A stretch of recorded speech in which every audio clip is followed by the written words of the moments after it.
Hello guys, আপনারা সবাই কেমন আছেন? আলহামদুলিল্লাহ আমি ভালো আছি।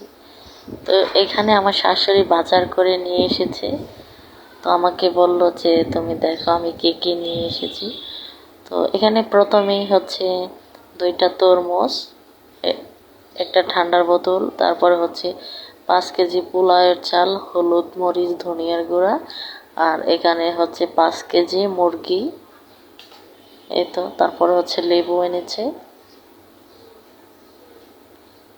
তারপর হচ্ছে গরুর মাংস,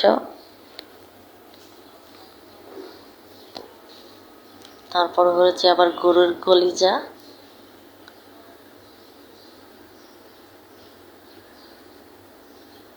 তারপর হচ্ছে কিছু সবজি। তো এই হচ্ছে আমার শাশুড়ি বাজার করছে, মাশাআল্লাহ অনেক সুন্দর বাজার করেছে। এই তো সবাই ভালো থাকবেন।